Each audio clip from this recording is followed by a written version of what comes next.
अच्छा अब इसको हम स्पोर्ट पे डाल देते हैं। ठीक है, अब हमने डाल दिया है स्पोर्ट पे। अब डाला है। अच्छा अब डाल दिया है स्पोर्ट्स मोड पे। अब देखते हैं कैसी चलती है। बहुत तेज चलेगी तो थोड़ा। ठीक है, तेज चलेगी। ओ भाई साहब,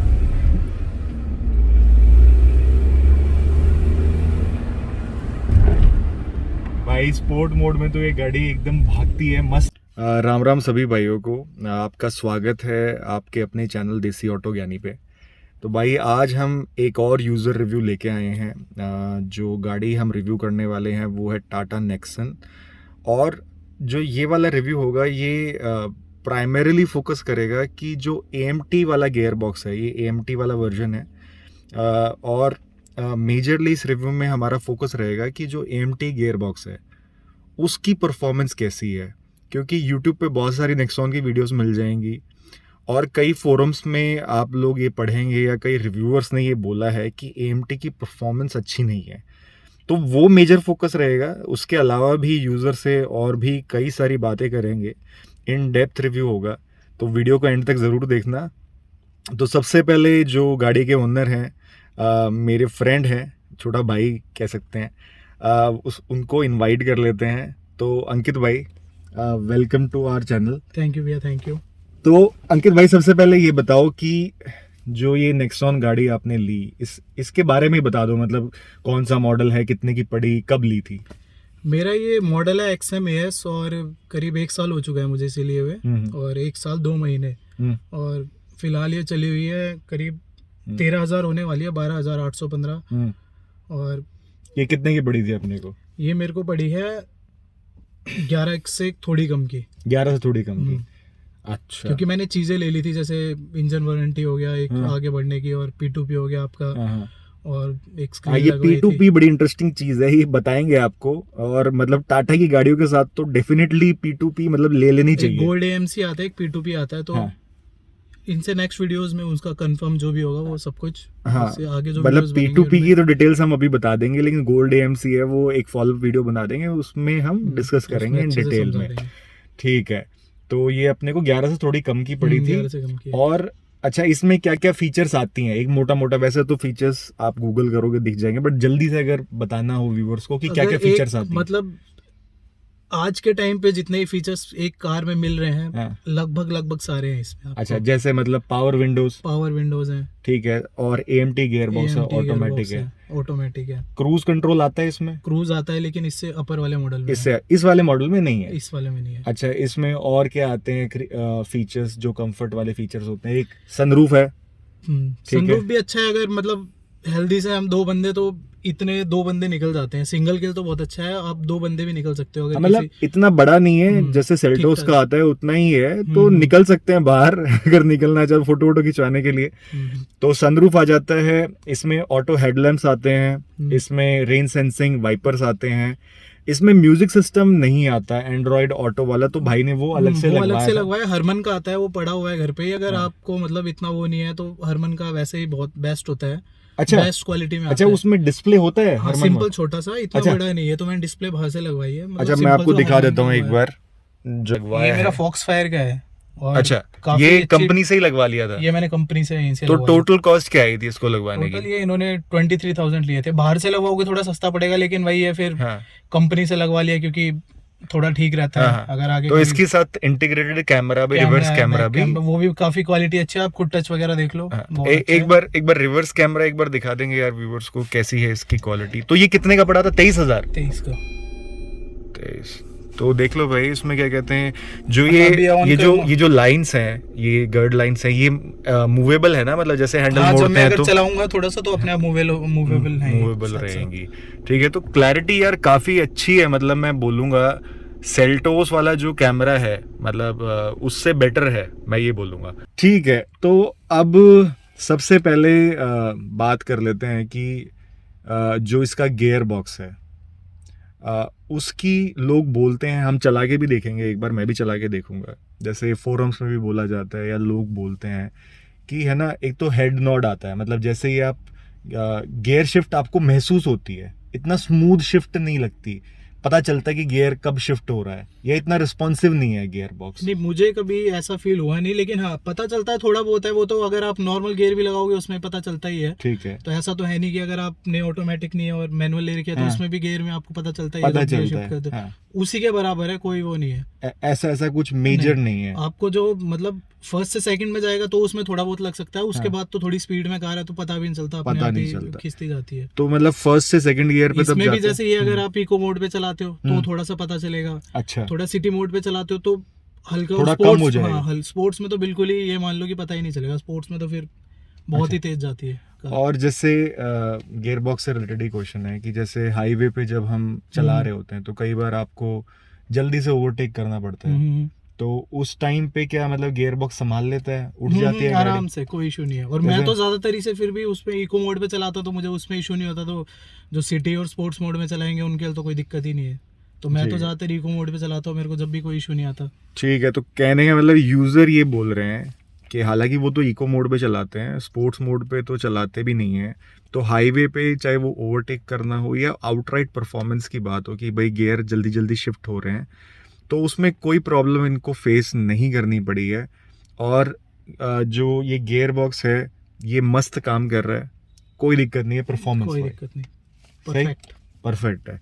ठीक है, नेक्स्ट चीज़ हम बात करते हैं कि ये बीइंग एन ऑटोमेटिक, क्या इसकी माइलेज जो मैनुअल वाला मॉडल है, क्योंकि हमारे लिए मिडिल क्लास फैमिलीज के लिए माइलेज बहुत एक इम्पॉर्टेंट फैक्टर होता है, तो क्या आपको लगा है कि भाई अगर मैं मैनुअल ले लेता तो माइलेज शायद ज़्यादा होती, या एएमटी में भी ठीक माइलेज तो मिल रही है? जैसे आपकी मैनुअल होती है वो भी लोगों के चलाने के ऊपर होती है। अब कोई उस कार को एकदम, जैसे मेरा एक दोस्त है वो मतलब बहुत ही मतलब ऐसे कार चलाता है, रैश बिल्कुल, तो उसको मेरे हिसाब से 10-11 यही एवरेज मिलती है। वो बहुत ही मतलब गड्ढे कुदाते हुए उसके लिए परफेक्ट कार है। गड्ढे तो पता ही नहीं चलते इसमें, काफी ऊंची भी है। कंफर्ट के बारे में भी वो बाद में बात करेंगे, कंफर्ट के तो उसे कोई मतलब वो बहुत ही ज्यादा वैसे चलाते हैं। और फिलहाल अभी मेरी जो फर्स्ट सर्विस हुई है उसके बाद तो 600 किलोमीटर में गया था अभी कहीं पे, वहां से आया हूँ, तो कार ने करीब 23 से 24 का एवरेज दिया। और ये पेट्रोल है मेरी, ऑटोमेटिक में। सिटी में चलाता हूँ तो 14-15 दे रही है, 14 के आसपास, 15 के आसपास।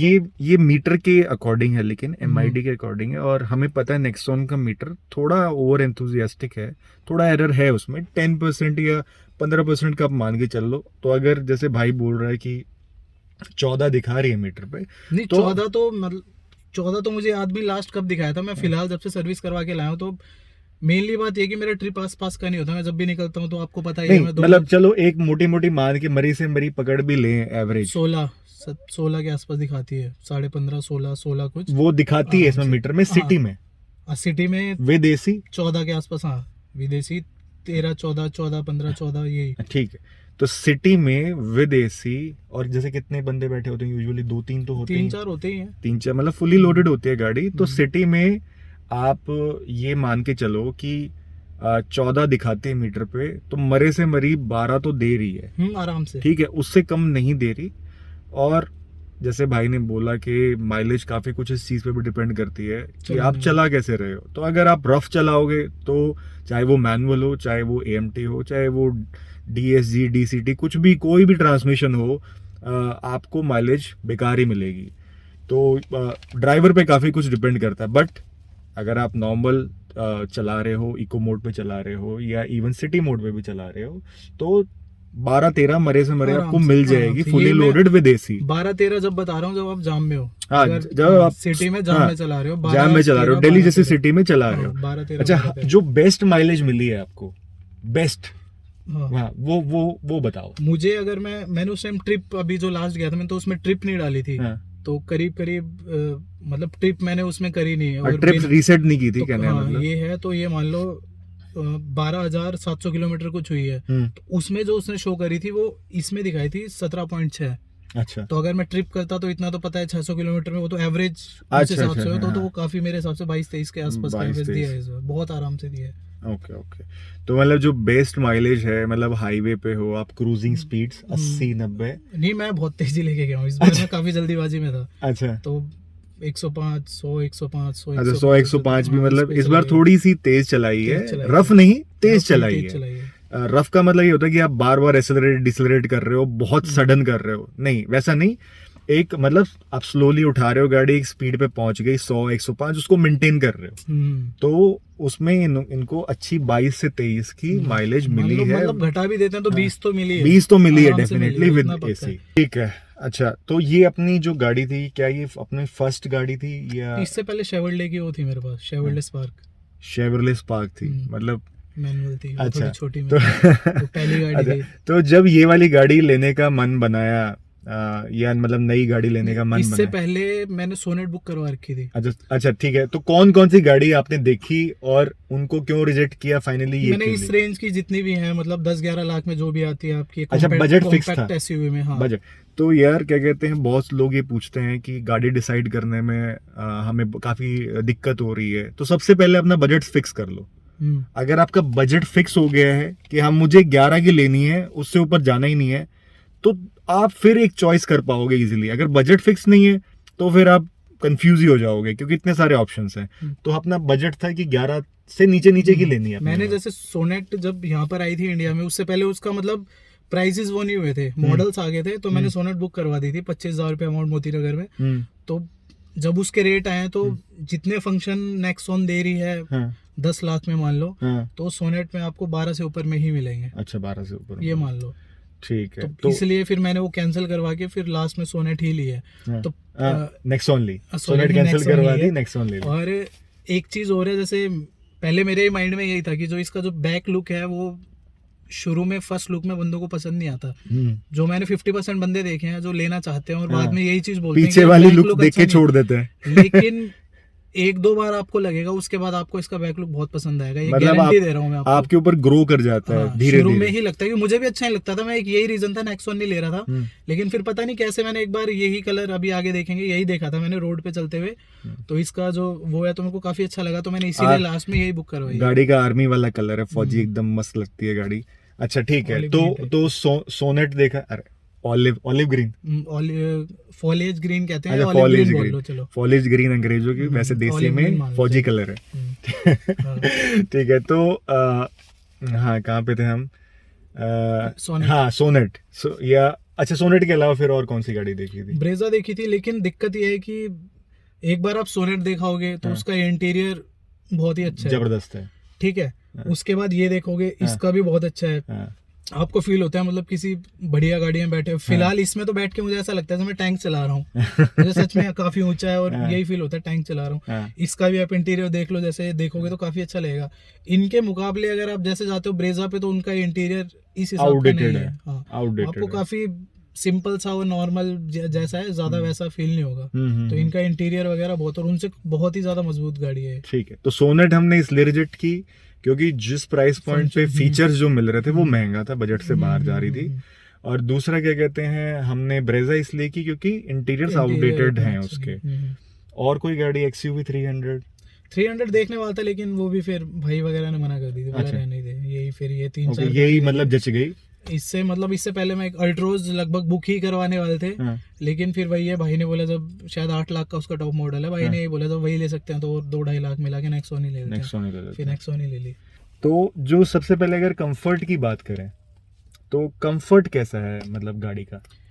ये तो आप ट्रिप पे जाओगे आपको खुद ही समझ आ जाएगा। इससे ज्यादा कंफर्टेबल मतलब मैं ऐसा भी हुआ कि मैंने पूरे दिन बस ये गाड़ी ही चलाई है। एक तो ऑटोमेटिक हो गया, दूसरी जो इसकी सीट्स हैं वो काफी चौड़ी हैं और गाड़ियों के हिसाब से, जो आपकी और गाड़ियां होंगी उनसे काफी ज्यादा चौड़ी है। तो कुशन अच्छा है, कुशन अच्छा। एक बार अपनी हाइट बताओ, मतलब वैसे जैसे फैमिली में जो अपनी हाइट है वो किस मेरी हमारी फैमिली एवरेज हमारा वही 5'5" का है, 5'6" यही है। तो लेकिन जो बड़े लंबे यूजर्स हैं उनके लिए भी नेक्सॉन बढ़िया, अच्छा कंफर्टेबल है। जैसे बड़े लोग भी बैठते होंगे, मतलब लंबे लोग भी बैठते होंगे गाड़ी में, वो भी यही बोलते होंगे कि कंफर्टेबल है। जैसे मेरे दोस्त वगैरह ट्रिप वगैरह पे जाते हैं तो वो अब प्रेफर नेक्सॉन ही करते हैं, क्योंकि उन्हें थकान वगैरह नहीं होती, तो यही कहते हैं बोले नेक्सॉन ही चलेगी, नेक्सॉन में ही लेके चलते हैं। वो बहुत ही ज्यादा उन्हें कंफर्टेबल होती। ठीक है, अच्छा, कंफर्ट के बाद में भाई बात आती है जैसे जो हैंडलिंग की, मतलब गाड़ी झोले वोले तो नहीं मारती, बॉडी रोल बिल्कुल भी नहीं है, क्योंकि वेट इतना ज्यादा है। अगर आप हाईवे पे चला रहे हो जब, तो आपको इतना मजा आएगा कि मैं क्या बताऊं, इससे अच्छी मुझे नहीं लगता हैंडलिंग होगी।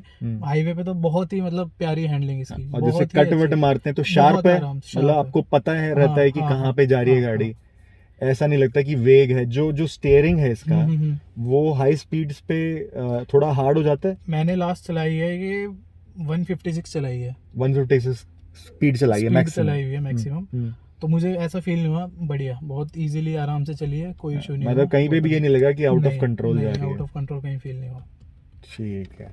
अच्छा, नेक्स्ट चीज़ भाई इसमें जैसे ब्रेकिंग की, जैसे ब्रेकिंग ऑब्वियसली बात है, इसमें काफ़ी सारे फीचर्स हैं सेफ्टी से रिलेटेड।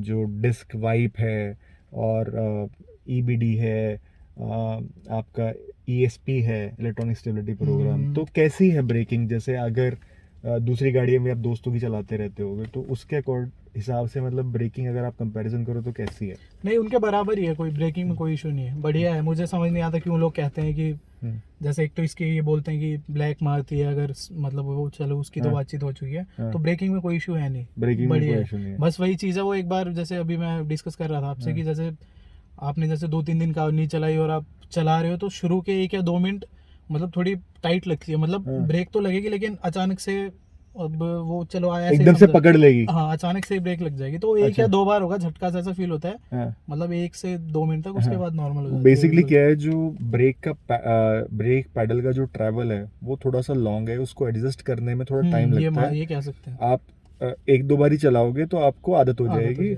और बढ़िया ब्रेकिंग परफॉर्मेंस अच्छी है, बढ़िया, कभी कोई दिक्कत कोई नहीं इशू हुई। नहीं है। अच्छा, टाटा एक चीज जिसके लिए अभी तक मतलब बदनाम है, या आप ये कह लो उस पे वो इम्प्रूव नहीं कर पाए हैं। मतलब एक टाइम था जब टाटा की गाड़ियां इतनी नहीं बिकती थी, आज Nexon one of the best selling model है। एसयूवी में नंबर 1। हाँ, मतलब कॉम्पैक्ट एसयूवीज में one of the best selling कई महीनों में वो हो जाती है। 10,000 कंसिस्टेंटली 10,000 यूनिट्स हर महीने बेच रही है टाटा। तो Tata has come a long way, उसका सेल्स काफ़ी अच्छी हो गई हैं। लेकिन जो एक चीज़ वो है सर्विस, जहाँ पे कहीं ना कहीं टाटा लैग करती है अभी भी, और कई कंज्यूमर्स कंप्लेन करते हैं। तो जैसे आपने 3 सर्विस करा ली मेरे ख्याल से, है ना? तो ये 3 सर्विस में कैसा रहा एक्सपीरियंस? देखो, जो टाटा की एक जो सबसे बड़ी कमी लगती है वो यही है कि जैसे इंडिया में जैसे सरकारी ऑफिस होते हैं ना, वो इस हिसाब के हैं, मतलब धीरे धीरे काम, सर्विस वगैरह ठीक है, ऐसे कोई इशू नहीं है। हाँ, लेकिन और भाई क्या कहते हैं, हमको ये डिफेम नहीं कर रहे हैं, ये जो एक्चुअल यूजर फील कर रहे हैं वो हम बता रहे हैं। जो अच्छाई थी वो बताई, सारी की सारी अच्छाई भी, ये भी। और टाटा को क्रिटिसिज्म से सीखना चाहिए कि अगर आप क्रिटिसाइज कर रहे हो, कोई क्रिटिसिज्म दे रहा है, कंस्ट्रक्टिव वे में दे रहा है, तो आपको उसको लेके, उसको समझ के अपनी सर्विसेज को इम्प्रूव करना चाहिए। आप क्यों नहीं कर सकते? जब मारुति ने किया है तो टाटा भी कर सकती है। तो जो अब सर्विस कॉस्ट, जैसे एक हमने पेड सर्विस कराई 10,000 पे, वो अपने को सर्विस कॉस्ट कितने की पड़ी? वो मेरी 6,000 के आसपास थी, जिसमें से मतलब जानकारी में तो थोड़े ने 20% के आसपास ऑफ दे दिया था, तो 5-5.5 मोटा 5-5.5 पकड़ के चलो हो गया था। ठीक है। तो उसमें आपका ऑयल चेंज हुआ होगा, इंजन ऑयल, फिल्टर वगैरह सब कुछ हुए थे। और P2P का था मेरा काम, तो उसमें भी करीब 2,000 के आसपास का काम हुआ है, 2,600 के आसपास का, वो सारा फ्री हुआ है। अच्छा, P2P एक पैक है जो अंकित भाई ने लिया हुआ है। उसमें क्या होता है कि आप 4 साल के लिए पहले ही 10,000 रुपए दे दो, तो जो आपके, हाँ, जो आपके घिसने वाले पार्ट्स है, जैसे ब्रेक शूज हैं, डिस्क इसके लिए पैड्स अलग हैं। से ही बनाना वीडियो, थोड़ा जो ऐसा होना इसको सब कुछ ही पता हो P2P के बारे में, तब बनाना। नहीं, मतलब ब्रीफ में बता देते हैं, जो जो चीजें आपकी मेनली, जैसे ऑटोमेटिक का क्या होता है कि मान लो कोई बहुत ही ज्यादा इसको रश चलाता है, काफी तेज और काफी उससे, तो इसका क्या होता है, जो ऑटोमेटिक का जो क्लच का जो वो दे रखी होती है इन्होंने, कोई पार्ट है क्लच का, हाँ, जो वो वेयर आउट होती है, 1.5 लाख रुपए की होती है, वो आपकी उसमें कवर नहीं होती वारंटी में, तो वो आपका P2P के अंडर आता है। मेनली मैंने उसलिए लिया था, लेकिन इतना है कंफर्म है, अगर आप 10,000 रुपए का वो ले रहे हो तो 4 साल में आप P2P से ही करीब करीब आपका 20,000 रुपए का खर्चा आराम से निकाल लोगे, बच जाएगा, मतलब आपका वेस्ट नहीं होगा। तो हमारी रिकमेंडेशन है, यूजर की रिकमेंडेशन है कि आपको वो लेना चाहिए। P2P आप ले लो टाटा का, और AMT वाला मॉडल तो डेफिनेटली ले लो। अच्छा भाई, अब 11 लाख रुपए लगाए हैं हमने, अब मेरे को ये बताओ कि इसमें कौन सी ऐसी कमी है या कौन से ऐसे फीचर्स हैं जो आपको लगता है कि यार ये तो देखो 11 लाख में होने चाहिए थे, कंपनी अगर ये दे देती तो मजे आ जाते। वैसे तो मतलब मेरे को हमें कुछ भी मिल जाता, सब कुछ ही है, मेरे को कुछ ऐसा अभी तक तो फील हुआ नहीं कि जो इसमें मतलब मतलब अगर सच्ची बोलूं तो मेरे हिसाब से सब कुछ ही है, सब परफेक्ट है। सब कुछ है। मेरे को कुछ ऐसा लगा नहीं कभी कि ये फील हुआ। नेट पिकिंग अगर करनी हो कि हाँ भाई मुझे कमी निकालनी ही है, नहीं, फिर भी मैं नेक्सॉन में निकालूंगा कभी। मैं बहुत खुश हूँ इस यार कार से। ये क्या कहते हैं मैं सच में ही बहुत खुश हूँ। मुझे कोई इस कार से बिल्कुल कोई वो कहीं नहीं से है। कुछ आवाज आती हो, नहीं, खड कुछ खड भी भड़ नहीं, भड़, कुछ भी नहीं। ठीक है भाई, हम्म। ठीक है। अच्छा और जी, बाकी तो मेरे हिसाब से सब कुछ कमी नहीं है। कोई कमी कभी ऐसा हुआ सनरूफ खुलनी नहीं। ना ना ना बंद हो गई हो, ना ना ना, ऐसा कभी कोई नहीं किसी को मन किया हो कि सनरूफ दिखाऊं भाई खोल के और बटन दबाए खुले नहीं? ना ना ना कोई है ही नहीं ऐसा, किससे दिखाऊंगा होना तो चाहिए कोई सनरूफ वाला। नहीं मतलब जैसे यारी दोस्तों में बैठे हो, भाई देखो सनरूफ भी है टशन के ना ना, लिए, ऐसे तो कुछ- कोई घूमते रहते हैं स्टेशन के लिए सनरूफ में घूमते। खैर ये है ना, चलाने दिल्ली नहीं में मतलब तो क्या कहते हैं, कहने का मतलब कोई ऐसी चीज आप दिखाने जाओ और एकदम से वो माल फंक्शन कर जाए, ऐसा नहीं, कभी कुछ हुआ? भी नहीं है। एसी वैसी, अच्छा AC एसी की perfect परफॉर्मेंस है, बताओ। परफेक्ट है। अच्छा थोड़ी देर में कर देता है, चिड़ कर देता है, ओके काफी अच्छा है। ओके ओके ओके ठीक AC है। तो वगैरह भाई सब कुछ। खूब लालच दे लिया हमने तो, कमी यूजर ने कुछ है ही नहीं, कुछ बहुत खुश हैं। अच्छा अब 11 लाख ही अगर आपको दोबारा दूं हम्म, तो यही गाड़ी लोगे या मैं खुशी सच खुशी ले लूंगा। सच सच बताना? ना, मैं खुशी खुशी ले लूंगा। अरे मैं सच? ना ना, सच बता रहा हूँ, मैं बिल्कुल तैयार हूँ। ठीक है, तो अभी क्या कहते हैं, रोक लिया गाड़ी। अब एक बार पंजा दबा के देखते हैं कैसी भागती है।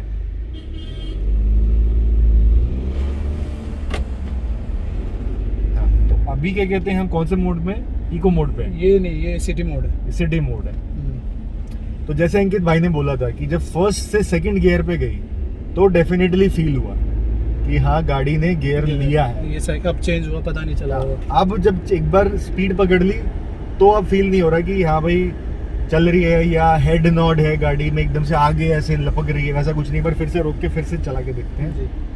फिर पता चलेगा। एक बार इको में करके देखते हैं। ये जो नहीं, एक सेकंड, इको हो गया। हाँ ये अभी इको हो गया है यार। ये जो इसका नॉब है ना गोल गोल, ये एकदम प्रीमियम लुक देता है गाड़ी को।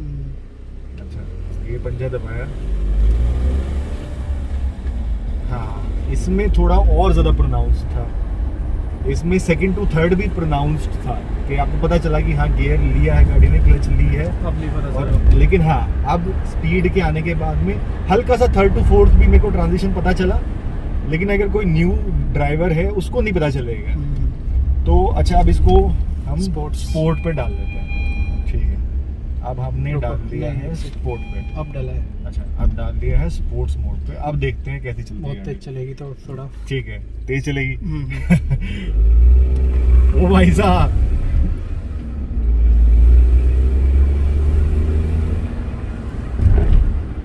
भाई स्पोर्ट मोड में तो ये गाड़ी एकदम भागती है मस्त और मजे आ गए। मतलब हाँ इसमें क्या कहते हैं, सबसे कम फर्स्ट टू सेकंड का जो गैप था फर्स्ट गियर से सेकंड गियर में जाने का, वो सबसे कम इस वाले मोड में, स्पोर्ट मोड में पता चला। उसके बाद में तो पता ही नहीं चला। तो मतलब जैसे इको में सबसे ज्यादा पता चलता है, सिटी में उससे कम, और स्पोर्ट में सबसे ज्यादा कम आपको पता चलेगा कि गियर शिफ्ट हुई है।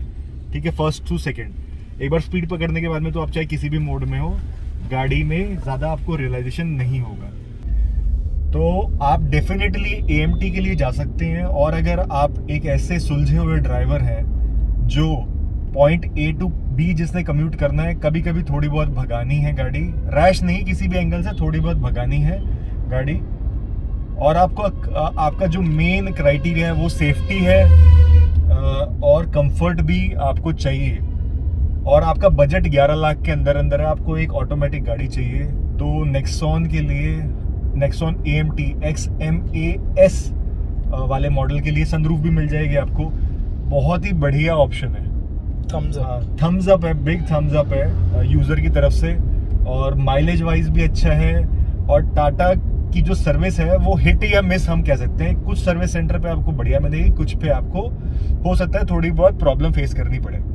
तो आप अगर अपने एरिया में 2-3 को इवैल्यूएट कर लीजिए, अलग अलग जगह से सर्विस करा के, जहाँ पे आपको सही मिलती है वहाँ पे आप सर्विस कराइए। तो इसी के साथ भाई वीडियो को ख़त्म करते हैं। थैंक यू सो मच यार एंड तक देखने के लिए वीडियो। और ऐसे नहीं, ब्रेक के साथ। और क्या कहते हैं, हम जल्दी ही एक और वीडियो के साथ मिलेंगे आपसे। और भाई कुछ और कमी लगी हो वीडियो में, कुछ सजेशन हो तो कमेंट करके बता देना। कुछ और जानना चाहते हो इस गाड़ी के बारे में तो वो भी बता देना। जो बिल था सर्विस का, पेड सर्विस का, वो मैं अपलोड कर दूंगा अंकित भाई को मिला तो। और बस इसी के साथ राम राम भाई। बाय।